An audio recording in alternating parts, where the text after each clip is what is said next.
Good morning students. Last lecture में हमने amines chapter start किया था और अमाइंस की प्रिपरेशन में हमने दो प्रिपरेशन कंप्लीट की थी। उसमें से पहली प्रिपरेशन जो थी वो हमने बाय रिडक्शन किया था, नाइट्रो ग्रुप का रिडक्शन किया था, जहाँ पे बेस्ट मेथड बन के आई थी Fe plus HCl, right. After that second thing हमने की थी एमोनोलिसिस, जो हमने already hello alkane hello Erin में किया था। इसका डिसएडवांटेज ये था कि यहाँ पे हमें मिक्सचर मिलता है प्राइमरी, सेकेंडरी, टर्शियरी और क्वाटिनरी एमोनियम सॉल्ट का, और उसको अगर हमें ज़्यादा प्राइमरी प्रोडक्ट चाहिए तो हम लार्ज अमाउंट में, एक्सेस अमाउंट में एमोनिया ले सकते हैं। सो ये दो प्रिपरेशन मेथड हमने लास्ट लेक्चर में कंप्लीट किए थे। सो इस लेक्चर के अंदर हम तीसरी मेथड है अमाइन बनाने की, उसके बारे में बात करेंगे, रिडक्शन ऑफ नाइट्राइल्स। बहुत ही इजी है। नाइट्राइल्स यानी कि साइनाइड ग्रुप। सो आपके पास एक साइनाइड ग्रुप है जिसके पास एक कार्बन की चेन जुड़ी हुई, ठीक है। Nitriles on reduction with lithium aluminium hydride और कैटालिटिकल हाइड्रोजनेशन प्रोड्यूस प्राइमरी अमाइंस। ये स्पेशली प्राइमरी अमाइंस बनाने की प्रोसीजर है। कैसे बना सकते हो? तो आप लिथियम एल्यूमिनियम हाइड्राइड यूज कर सकते हो या फिर कैटालिटिकल हाइड्रोजिनेशन कर सकते हो। कैटालिटिकल हाइड्रोजिनेशन का मतलब होता है निकल की सरफेस पे एब्जॉर्ब किया गया हाइड्रोजन, या फिर अल्कोहल के प्रेजेंस में सोडियम अमालगम, इसको यूज कर सकते हो। Preparation of amine containing one carbon atom will be more in the starting amine. Suppose हमने RCN लिया है, यानी कि CH3CN लिया हमने। अगर हमने CH3CN लिया है तो हमें उससे मिलेगा RCH2NH2, यानी कि एक कार्बन ज़्यादा रहेगा क्योंकि साइनाइड के अंदर भी एक कार्बन है। यहाँ से डबल बॉन्ड ब्रेक हो जाएगा, यानी कि दोनों पाई बॉन्ड यहाँ से निकल जाएंगे। पहले कार्बन पे 2 हाइड्रोजन आएंगे और 2 हाइड्रोजन नाइट्रोजन पे आएंगे। It is same as the reduction of nitro group. चलो उसके बाद अगर हम सेकंड मेथड के बारे में बात करेंगे, यानी कि आज की सेकंड मेथड, ऑल ओवर तो फोर्थ मेथड हो जाएगी। That will be reduction of amide group. Again reduction करना है तो रिड्यूसिंग एजेंट चाहिए होगा। दैट्स वाई उन्होंने यूज़ किया है लिथियम एल्यूमिनियम हाइड्राइड। अमाइड है CONH2। सो ये ऑक्सीजन निकल जाएगा यहाँ से और ऑक्सीजन की जगह आ जाएगा 2 हाइड्रोजन, ठीक है। Lithium aluminium hydride in the presence of H2। सो यहाँ से ऑक्सीजन निकल जाएगा और 2 हाइड्रोजन उसकी जगह ले लेंगे। फ़र्क इतना है, ऊपर नाइट्रो होने की वजह से एक्स्ट्रा कार्बन नहीं था, यहाँ पे अमाइड और नाइट्राइल होने की वजह से एक एक्स्ट्रा कार्बन लगेगा। दैट विल बी डिफरेंट, ठीक है। After that the most important method Gabriel phthalimide synthesize, ठीक है। ये सबसे ज़रूरी चीज़ है, Gabriel phthalimide synthesis most important है। आपकी एग्ज़ाम में 110% ये होगा, याद रखना, ठीक है। Gabriel synthesis is used for preparation of primary amines. याद रखना ये सिर्फ प्राइमरी अमाइंस बनाने के लिए ही यूज होता है, ठीक है। उसके लिए थैलीमाइड लिया होगा और थैलीमाइड को इथेनॉलिक KOH से रिएक्ट करवाना है, जो हमें थैलीमाइड का पोटेशियम सॉल्ट देगा। देखो ये है थैलीमाइड, याद रखना ये है थैलीमाइड। थैलीमाइड का मतलब है बेंजीन के दूसरे और तीसरे कार्बन पे CONH से कनेक्टेड है। यहाँ पे क्या होगा, ये KOH से रिएक्ट करेगा तो H के जगह K आ जाएगा और H2O रिलीज होगा। देखो Na-K+ हो गया, ये सोडियम सॉल्ट ऑफ थैलीमाइड बना। फिर उन्होंने उसको RX से रिएक्ट करवाया। जब उन्होंने RX से रिएक्ट करवाया तो K निकल के वहाँ पे R आ जाएगा, KX रिलीज हो जाएगा। देख लो यहाँ पे R आ गया, ठीक है। ये बन गया N अल्काइल थैलीमाइड। याद रखना पहले H के जगह K, उसके बाद K के जगह R, ठीक है। फिर उसको NaOH से रिएक्ट करवाया है। जब उन्होंने उसको NaOH से रिएक्ट करवाया, यहाँ से NR टोटली बाहर निकल जाएगा। NaOH 2 हाइड्रोजन प्रोवाइड करेंगे नाइट्रोजन को। NaOH यानी कि एक NaOH से एक हाइड्रोजन, दूसरे NaOH से दूसरा हाइड्रोजन, यहाँ पे नाइट्रोजन पे प्रोवाइड होगा, RNH2 बनेगा, प्राइमरी अमाइन। और जो ONA है वो यहाँ पे कार्बन से कनेक्ट हो गए, 2 एस्टर ग्रुप बनेगा। ठीक है, जैसा कि मैंने यहाँ आपको दिखाया है सेम वे में। समझ में आया? ये हो गया गैब्रियल थैलिमाइड सिंथेसिस। वापस से पूरा रिपीट करता हूँ मैं। हाइड्रोजन के जगह पोटेशियम, पोटेशियम की जगह R, फिर उसको NaOH से रिएक्ट करवाओ, COONA बनेगा और RNH2 वहाँ से रिलीज हो जाएगा। क्लियर?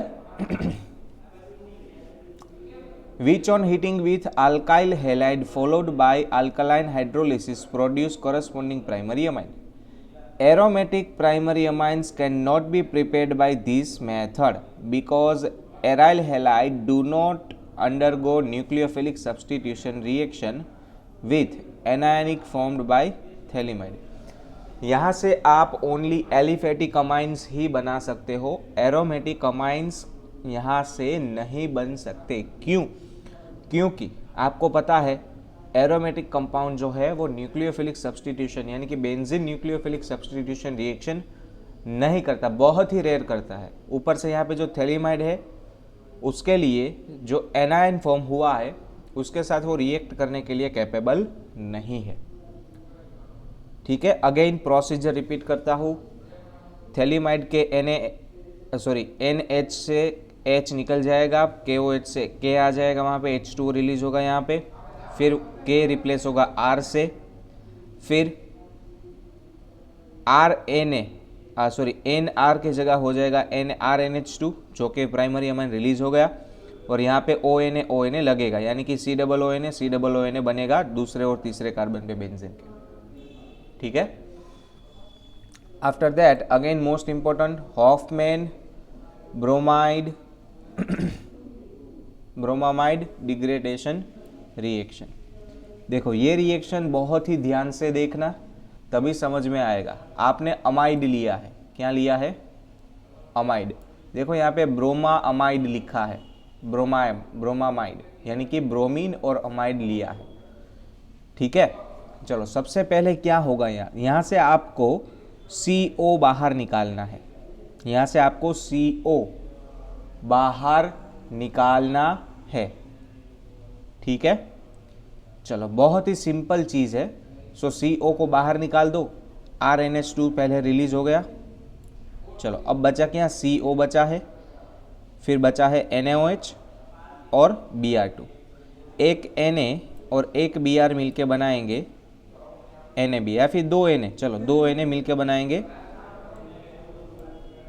2 NaBr। अब बचे 2 OH minus, 2 OH minus CO से कनेक्ट होके क्या बनाएंगे? H2CO3। 2 OH माइनस CO से कनेक्ट होके बनाएंगे H2CO3। चलो मैं दिखाता हूँ आपको। आपके पास था RC double bond O NH2, चलो प्लस आपके पास था Br2 ब्रोमा अमाइड। ठीक है, तो आपके पास टोटल 4 NaOH है। तो मैं यहाँ पे 4 NaOH को अलग लिखता हूँ। पहला NaOH, दूसरा NaOH, फिर तीसरा NaOH और फिर चौथा NaOH। चलो अब हमें प्रोडक्ट्स बनाने हैं। क्या प्रोडक्ट्स बनेंगे यहाँ पे? ठीक है, चलो पहले ये 2 ब्रोमीन 2 सोडियम लेके निकल जाएंगे, यानी कि यहाँ से क्या निकल गया? 2 NaBr निकल गया। चलो यहाँ से बचा क्या? यहाँ से एक OH बचा है और ये दूसरा OH बचा है। ठीक है, यहाँ से RNH2 निकल जाएगा, तो दूसरा प्रोडक्ट बनेगा RNH2 प्राइमरी अमाइन। ठीक है, चलो यहाँ से CO बचा है, CO और 2 OH मिलके बनाएंगे H2CO3। अब देखो CO एक कार्बन 3 ऑक्सीजन 2 हाइड्रोजन H2CO3 बनेगा इन तीनों को मिला के। ठीक है, ये जो H2CO3 है वो 2 NaOH से रिएक्ट करेगा, एसिड बेस रिएक्शन हो जाएगा, यानी कि 2 हाइड्रोजन निकल जाएंगे, 2 सोडियम अंदर आ जाएंगे, तो तीसरा प्रोडक्ट बनेगा Na2CO3 और 2 हाइड्रोजन 2 OH माइनस मिलके बनाएंगे 2H2O। तो ये हो गया Hofmann bromamide degradation reaction. Clear है? Hofmann develop the method for preparation of primary amines by treating an amide with bromine in aqueous और इथेनॉलिक सॉल्यूशन, दोनों में से कोई भी चलेगा, of a sodium hydroxide. In this degradation reaction, migration of an alkyl or aryl group take place from carbonyl carbon of a amide to the nitrogen atom. Migration होता है, यहाँ से R निकल जाएगा और नाइट्रोजन से कनेक्ट होगा carbonyl से निकल के। The amines of formed contain one less carbon than the present in a amide. जैसा हमने यहाँ पे गैब्रियल थैलेमाइड में नहीं, ये पहला रिएक्शन है जहाँ पे अमाइड से CO निकल जाएगा। सो ये you have to remember this. क्यों? क्योंकि CO पूरा निकल गया है, एक लेस कार्बन है जो पहले आपके रिएजेंट में था उससे। ठीक है, तो ये हमारा 6th मेथड था। टोटल हमने 6 मेथड पढ़ी है। पहली थी रिडक्शन ऑफ नाइट्रो, उसके बाद एमोनोलिसिस, उसके बाद रिडक्शन ऑफ नाइट्राइल्स, उसके बाद रिडक्शन ऑफ अमाइड, 5वां था गैब्रियल थैलेमाइड सिंथेसिस जो थैलेमाइड से किया था, और 6th वन था हॉफमैन ब्रोमामाइड डिग्रेडेशन, यानी कि अमाइड ग्रुप को Br2 और 4NaOH से रिएक्ट करवाया था। क्लियर है? टोटल हमने 6 मेथड अलग अलग रिपीट की है प्रिपरेशन ऑफ नाइट्रो ग्रुप के लिए, अमाइन ग्रुप के लिए। चलो, अब हमें यहाँ पे एक एग्जाम्पल दिया है, वो हमें सॉल्व करना है। Right a chemical equation for following convergence. चलो, आपके पास क्लोरो इथेन है, उसको आपको कन्वर्ट करना है। आप देख सकते हो एक कार्बन बढ़ चुका है यहाँ पे, यानी कि क्लोरीन में से मैं सबसे पहले न्यूक्लियोफिलिक सब्स्टिट्यूशन रिएक्शन करके साइनाइड लगाऊंगा, यानी कि Cl निकल जाएगा, उसके जगह एक साइनाइड आ जाएगा। चलो, सो हमें इथेनॉलिक NaCN या फिर KCN लेना पड़ेगा। Cl निकल जाएगा, CN आ जाएगा, तो अब बना आपके पास प्रोपेन नाइट्राइल। प्रोपेन नाइट्राइल क्यों लगाया? क्योंकि ये कार्बन नाइट्राइल रखने के वजह से गिना जाएगा अंदर, और उसका रिडक्शन करो तो यहाँ पे 2 हाइड्रोजन, यहाँ पे 2 हाइड्रोजन, तो आपका जो प्रोडक्ट था वो बन गया। ऐसे क्वेश्चन MCQ में पूछे जाएंगे। उसके बाद सेम चीज़ हमें वापस से रिपीट करनी है बेंजाइल क्लोराइड के अंदर, क्योंकि देखो बेंजीन के ऊपर एक CH2Cl है। यहाँ से वापस से सेम रिएक्शन करो, इथेनॉलिक NaOH NaCN या फिर KCN के साथ Cl के जगह CN लगेगा। ठीक है, और फिर उसका रिडक्शन कर लो, 2 हाइड्रोजन यहाँ पे, 2 हाइड्रोजन यहाँ पे, तो ये बन जाएगा 2-फिनाइल इथेनामाइन, जैसे इन्होंने यहाँ बनाया है। जब भी एक कार्बन बढ़े तो पहले न्यूक्लियोफिलिक सब्स्टिट्यूशन रिएक्शन करके या तो आपको अमाइड लगाना होगा या तो आपको साइनाइड लगाना होगा। दोनों में से कोई एक ग्रुप तो लगाने ही होंगे जब आपको एक कार्बन ज़्यादा करना हो।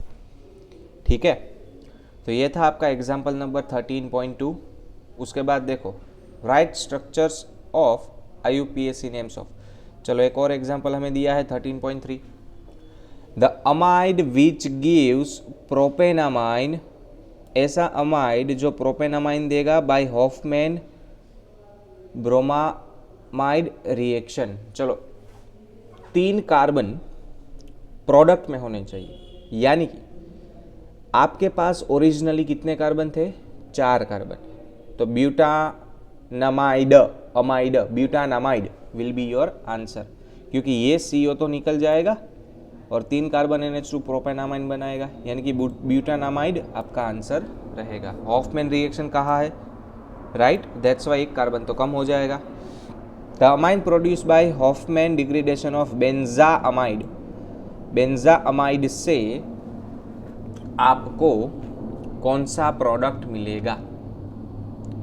बेंजाअमाइड है आपके पास, यानी कि आपके पास बेंजीन के ऊपर CONH2 है, वहाँ से CO निकाल दो तो बचेगा बेंजीन के ऊपर NH2, यानी कि एनिलीन आपका आंसर रहेगा।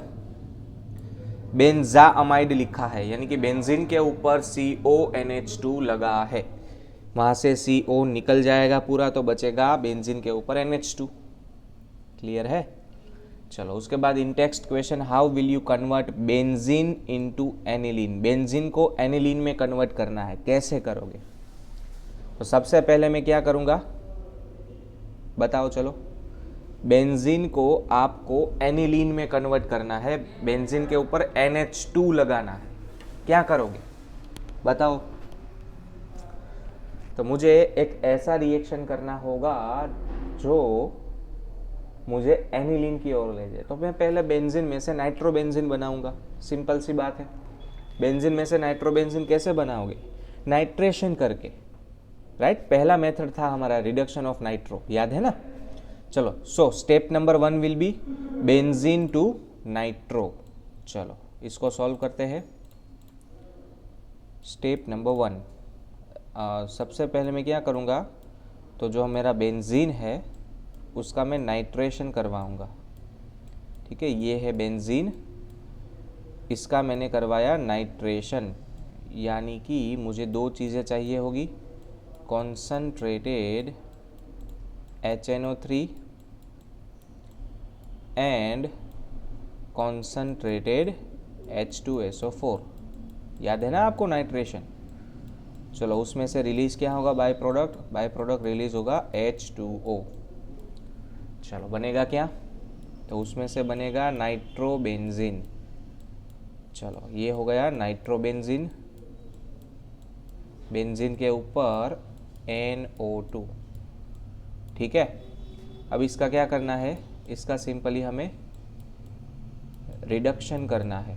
रिडक्शन के लिए हम क्या यूज़ कर सकते हैं? तो H2 in the surface of palladium in the presence of ethanol C2H5OH। चलो क्या होगा यहाँ पे? तो दो ऑक्सीजन निकल के दो हाइड्रोजन लगेंगे वहाँ पे, तो उसमें से बन जाएगा बेंजीन के ऊपर NH2। तो ये हो गया एनिलीन, ये आपका पहला रिएक्शन। ठीक है, चलो अब दूसरे रिएक्शन के बारे में बात करते हैं, benzene into NN dimethyl aniline. Benzene को कन्वर्ट करना है आपको NN डाइमिथाइल एनिलीन के अंदर। चलो तो सबसे पहले क्या करोगे? बेंजीन में से सबसे पहली चीज़ क्या रहेगी? तो बेंजीन में से क्या करना पड़ेगा आपको? एमोनोलिसिस मेथड से जाना पड़ेगा ना। आपको कौन सी मेथड चाहिए होगी? एमोनोलिसिस। चलो एमोनोलिसिस करते हैं। तो सबसे पहले मैं NH2 को NH3 को रिएक्ट करवाऊंगा C6H6 के साथ। सॉरी, ये तो दूसरा स्टेप होगा। पहला स्टेप होगा क्लोरोबेंजीन बनाओ, यानी कि मैं बेंजीन का क्या करूँगा? क्लोरीनेशन। स्टेप नंबर 1 बेंजीन का क्लोरीनेशन। चलो सो आपके पास बेंजीन है, बेंजीन का क्लोरीनेशन कैसे होगा? तो वहाँ पे मुझे Cl2 चाहिए होगा और साथ में FeCl3 या फिर AlCl3 एनहाइड्रस चाहिए होगा, एनहाइड्रस। ठीक है, उसमें से बाय प्रोडक्ट बनेगा HCl और यहाँ पे मुझे मिलेगा क्लोरोबेंजीन। चलो तो ये हो जाएगा क्लोरोबेंजीन। अब आपने एमोनोलिसिस किया था, तो इसको मैं रिएक्ट करवाऊंगा NH3 के साथ।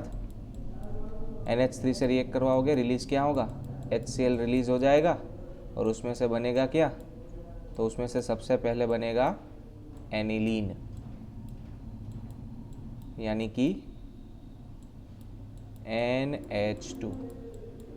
चलो अब वापस से मैं उसको रिएक्ट करवाऊंगा किसके साथ? CH3Cl के साथ। तो यहाँ से वापस से एक HCl रिलीज होगा और CH यहाँ पे लगेगा, तो इसका प्रोडक्ट क्या बनेगा?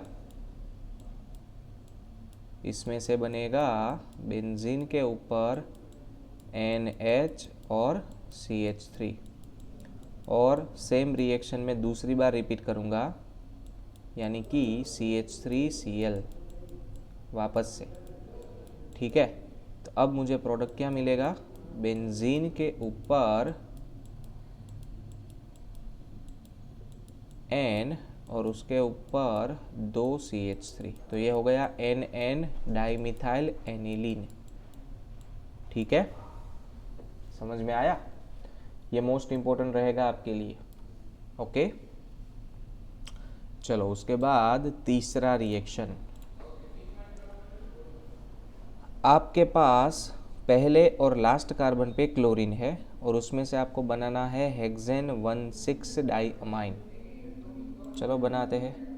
Cl, फिर आपके पास 4 बार CH2 है, पहली बार, दूसरी बार, तीसरी बार और चौथी बार, 4 CH2 है और वापस से लास्ट में Cl है। तो इसका मैं सबसे पहले KCN के साथ रिएक्शन करवाऊंगा, एक्यूएस या फिर इथेनॉलिक, कोई भी चलेगा। क्या होगा, तो यहाँ से Cl निकल जाएगा और यहाँ से Cl निकल जाएगा, तब बनेगा CN CH2 कितने बार, 4 बार, और वापस से लगेगा CN। अब बनाना क्या है ये तो देख लो पहले, बनाना क्या चाहते हो, हेक्सेन 1,6 डाइअमाइन। चलो 4 कार्बन तो ये है, 2 ये हो गए, तो अब इसका क्या करोगे आप, अब इसका मुझे रिडक्शन करना है, तो रिडक्शन करवाऊंगा H2 निकल के प्रेजेंट में, ठीक है। तो क्या बन जाएगा, NH2। अब जो CH2 है वो कितनी बार हो जाएंगे, 6 बार, क्योंकि ये कार्बन भी CH2 हो जाएंगे दोनों, और वापस से लास्ट में आएगा NH2। तो क्या बन गया ये, हेक्सेन 1,6 डाइअमाइन। समझ में आया। तो ये आपका तीसरा रिएक्शन था। तीनों में हमने पहले हेलो अल्केन से, मोस्टली हेलो अल्केन से ही सारी रिएक्शंस हमने कैरी फॉरवर्ड की है। चलो अब जो हमारा सेकंड प्रिपरेशन था, आप देख सकते हो यहाँ पे हमारा सेकंड प्रिपरेशन जो हमने किया था, वहाँ पे आप एक चीज़ देखो, अमाइन तो बनाना ही है, तो आप यहाँ पे जब आपने क्लोरीनेशन करके अमाइन बनाया था, तो आप उसके जगह ये वाले स्टेप भी कर सकते हो, यानी कि आप इसी चीज़ को यहाँ से रिपीट भी कर सकते हो। समझ में आया, सेम चीज़ आप रिपीट कर सकते हो। चलो मैं इसको इसके जगह यहाँ पे लगा देता हूँ, ठीक है, तो भी चलेगा, सेम हो जाएगी चीज़ें, उसमें कोई डिफरेंट नहीं होगा, क्योंकि NH2 से ही रिएक्शन स्टार्ट करना है। तो आप ऐसे भी चाह सकते हो, कोई नहीं रोकेगा आपको, ठीक है, या फिर क्लोरोसिस जैसे हमने किया था वो भी कर सकते हो। चलो उसके बाद है फिजिकल प्रॉपर्टीज़। अब एक्चुअली में बात ये है कि जो फिजिकल प्रॉपर्टीज़ का टॉपिक है वो आपके सिलेबस से हटा दिया है, यानी कि हम फिजिकल प्रॉपर्टीज़ को स्टडी नहीं करेंगे, हम डायरेक्टली कहाँ जाएंगे, केमिकल प्रॉपर्टीज़ ऑफ अमाइन की ओर जाएंगे, यानी कि अमाइंस की केमिकल रिएक्शंस कैसी होती है, ठीक है। चलो तो उसके लिए सबसे पहले हमें उसका बेसिक नेचर स्टडी करना होगा, उसके बाद हम उसकी सारी रिएक्शंस के ओर जा पाएंगे, ठीक है। और वो एक चीज़ जो है वो थोड़ी सी लेंदी है, एक्सप्लेन करने में भी टाइम लगेगा, दैट्स वाई हम सिर्फ ये पहला पैराग्राफ, ठीक है, वो करने की भी ज़रूरत नहीं है। सो एक बार आपको फिज़िकल प्रॉपर्टीज़ पढ़नी है तो पढ़ लेना, बहुत ही छोटा टॉपिक है, लेकिन कुछ एक काम की चीज़ें हैं वहाँ पे जीनीट के लिए। सो एक बार फिज़िकल प्रॉपर्टीज़ अच्छे से रीड कर लेना, आपको समझ में आ जाएगा। उसके बाद हम नेक्स्ट लेक्चर से केमिकल रिएक्शंस यानी कि केमिकल प्रॉपर्टीज़ उसकी स्टार्ट करेंगे, okay. So that would be all for this lecture, thank you so much.